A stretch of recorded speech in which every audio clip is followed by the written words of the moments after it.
வணக்கம். மருதம்பேதாலேருந்து பேசுகிறேன். நம்ம இப்போ நம்ம ஊர் காட்டில் ஏரி பக்கத்தில் உள்ள காட்டில் தான் இருக்கோம். இங்கே பார்த்திங்கன்னா, நம்ம முன்னோர்கள் சாப்பிட்ட ஒரு கீரை தெரியுதா உங்களுக்கு? இதை குறிஞ்சாக்கீரைன்னு சொல்லுவாங்க. இந்த கீரை எப்படின்னா சுகரே வரவிடாதாம்.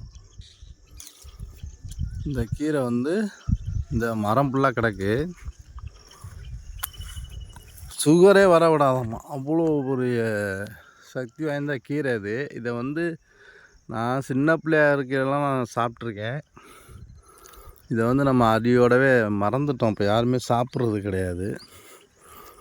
ஆதி காலத்தில் உள்ளவங்கெல்லாம் மாடு மேய்க்க ஆடு மேய்க்க வரையில் இந்த கீரையை பிடிங்கிட்டு வந்துடுவாங்க சாயங்காலம். எங்கள் ஆயா தாத்தாலாம் அதெல்லாம் நாங்கள் சமைச்சு சாப்பிட்ருக்கோம். அந்த கீரை எப்படி இருக்குதுன்னு காட்டுறோம் பாருங்கள். இதுதான் குறிஞ்சாக்கீரை. தெரியுதா உங்களுக்கு? சர்க்கரைக்கு சுகரே வராது. ஆனால் இதை நம்ம சாப்பிட்றத மறந்துட்டோம். இதுதான் குறிஞ்சா கீரை. இந்த கீரையில் ஒரு பூ பூக்கும். இதையும் நம்ம சமைச்சு சாப்பிட்லாம். இந்த கீரையோடு அந்த பூவையுமே சமைச்சு சாப்பிடுவாங்க. இதுதான் குறிஞ்சா பூ. இந்த கீரையில் பூ இந்த கொடியில் பூ பூத்து இதோட காய் பாருங்கள். இதுதான் இதோட காய். குறிஞ்சாக்கீரையோட காய் எப்படி இருக்குன்னு பாருங்கள். இது எப்படி இருக்கும்னா இப்படி இருக்கும். ரெண்டு ஒட்டி காய்க்கும். இந்த மாதிரி தான் காய். இந்த மாதிரி தான் காய் இருக்கும். இந்த மாதிரி தான் பூ இருக்கும். தெரியுதுங்களா? இதுதான் குறிஞ்சா பூ. இதே நம்ம சமைச்சு சாப்பிடுவாங்க. இந்த கீரை எப்படின்னா கசப்பு தன்மை உடையது. இது எப்படின்னா பாவக்காய் மாதிரி, அதை விட கொஞ்சம் கம்மியாக இருக்கும், கசப்பாக இருக்கும். ஆனால் இது ஆதி காலத்தில் நம்ம முன்னோர்கள் எப்படி சாப்பிட்ருக்காங்கன்னா, அரிசி அலசுவோம்ல, தண்ணி கழனின்னு சொல்லுவோம்ல, அரிசி அலசி கீழே ஊற்றுவோமா தண்ணி, அந்த தண்ணியில் இதை போட்டு வேக விடுவாங்க. ஏன்னா அந்த கசப்பு சுவை மாறுறதுக்காண்டி. இப்படியே சமைச்சோம்னா இதை சாப்பிட முடியாது. இதை நம்ம அரிசி அலசுகிற அந்த அரிசி களையிற தண்ணின்னு சொல்லுவாங்க. அந்த தண்ணியில் தான் இதை வேக வச்சு ஒரு எதுவுமே பண்ண மாட்டாங்க. என்ன போடுவாங்கன்னா வரமிளகா, சின்ன வெங்காயம் கொஞ்சம் போட்டு அப்படியே அந்த கழனியில். இது கீரை ரொம்ப ரஃப்பாக இருக்கும். பார்த்தா உங்களுக்கு தெரியும்னு நினைக்கிறேன். ரொம்ப ரஃப்பாக இருக்கும். இதை அரிசி கழனியில் வரமிளகாயும், சின்ன வெங்காயம், உப்பு 3ம் போட்டு தான் வேக வைப்பாங்க. வேறு எதுவுமே எண்ணெயெல்லாம் ஊற்ற மாட்டாங்க. அப்படியே வேக வச்சு இதை என்ன பண்ணுவாங்கன்னா, முதல் நாள் அப்போவே என்ன பண்ணுவாங்கன்னா, அந்த கீரை அவிக்கலை கருவாட்டு குழம்பு வைப்பாங்க. கருவாட்டு குழம்பு வச்சு கருவாட்டு குழம்பு வச்சுருவாங்க. கருவாட்டு குழம்பு வச்சு அதோட இதை மிக்சிங் பண்ணிடுவாங்க. கருவாட்டு குழம்ப தூக்கி இதில் ஊற்றிடுவாங்க. அது அந்த கருவாட்டு குழம்புக்கும் இந்த கீரைக்கும் அவ்வளோ ருசியாக இருக்கும். பழைய சாப்பாடு, தயிர். நாங்கள் எங்கள் வீட்டிலலாம் எருவ மாடுலாம் இப்போ இருந்துச்சு. எருவ மாட்டு தயிர், பழைய சோறு போட்டு இதை அப்படியே வச்சு சாப்பிட்டோம்னா சொர்க்கம் மாதிரி இருக்கும்.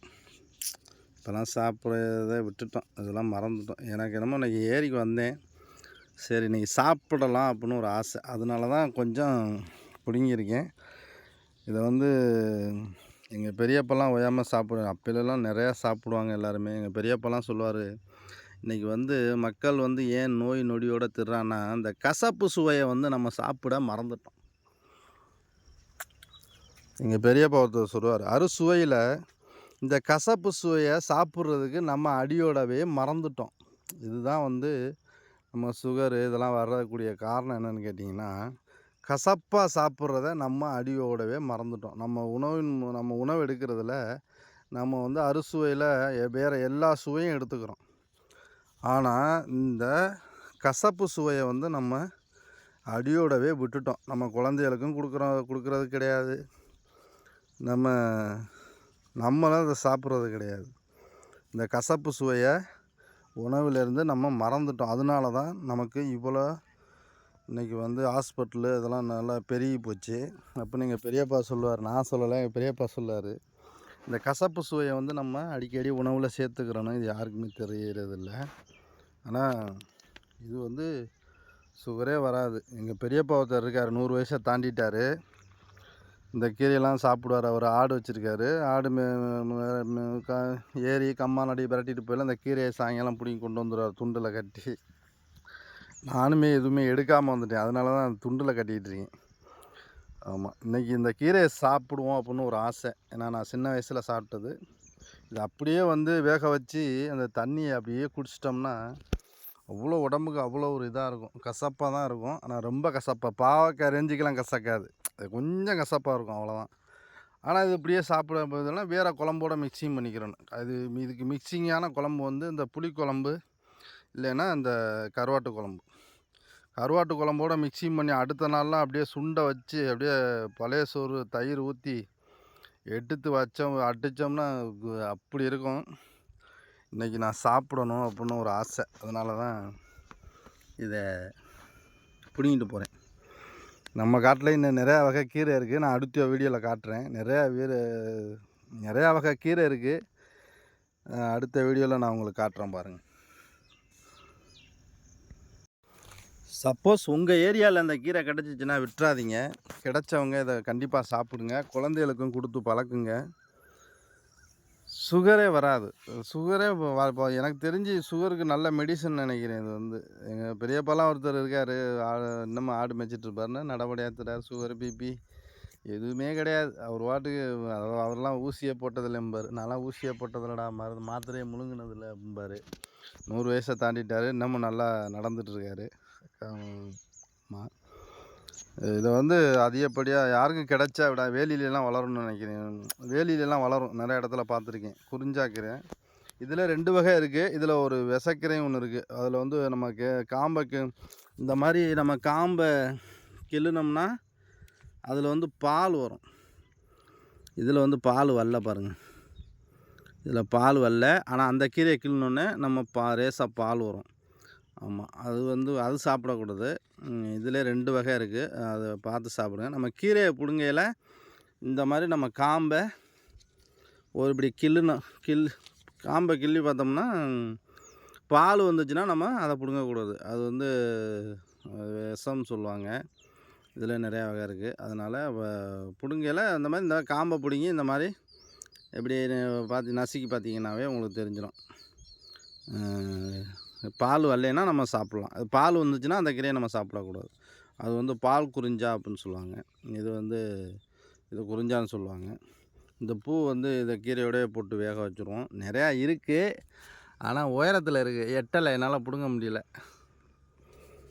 ஆமாம், சரி, நன்றி மக்களே.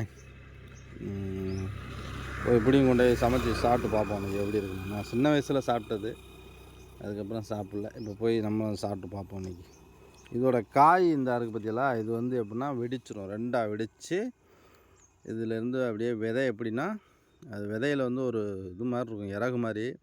அது அழகாக காற்றுல பறந்து போய் தான் அது வந்து முளைக்கும். இந்த விதை என்ன ஆகும்னா காஞ்சி நெத்து மாதிரி ஆகி இதில் உள்ள விதை அப்படியே அந்த எருக்களஞ்செடியிலேருந்து பறந்து விதையும், அந்த விதையும் அப்படி தான் இறகு மாதிரி பறந்து போய் அடுத்த இடத்துல போய் லேண்ட் ஆகி முளைச்சிரும். அப்படித்தான் இந்த விதையிலேருந்து இதோட விதை வந்து அப்படி தான் பரவும் எல்லா பக்கட்டும். காற்றடிக்கையில் வெடிச்சிட்டு அந்த காற்றடிக்கையில் அதில் வந்து இறகு மாதிரி இருக்கும். அந்த இறகை வச்சு அப்படியே பேராசூட் மாதிரி அப்படியே பறந்து போயிட்டுருக்கும். தலைக்கு மேலே ஒரு 10-20 அடிக்கு மேலே அப்படியே போயிட்டு எங்கே லேண்ட் ஆகுதோ அந்த அளவுக்குல முளைச்சிரும். எந்த செடி பனைமரம் இருந்தாலும் எது இருந்தாலும் அதில் போய் அப்படியே முளைச்சிரும் இயற்கையாக. இது யாரும் விதைக்கிறதெல்லாம் கிடையாது, இது இயற்கையாகவே அப்படியே இது விதை வெடித்ததுக்கப்புறம் அப்படியே அந்த இறகு மூலமாக அப்படியே பறந்து போய் அடுத்த இலக்கில் லேண்ட் ஆயிரும். லேண்ட் ஆகி அங்கேயே அப்படியே வளர ஆரம்பிச்சிடும். அந்த இடத்துல முளைச்சி மழை பெஞ்சோன்னே. இதெல்லாம் வந்து இயற்கையாக இது பண்ணுறது தான். யாரும் இதை நடுறதெல்லாம் கிடையாது. இது வந்து இயற்கையாக கிடைக்கக்கூடிய ஒரு பொருள். சரி, நீ சாப்பிட்டு பார்ப்போம் எப்படி இருக்குன்னு. சரி, நன்றி, வணக்கம்.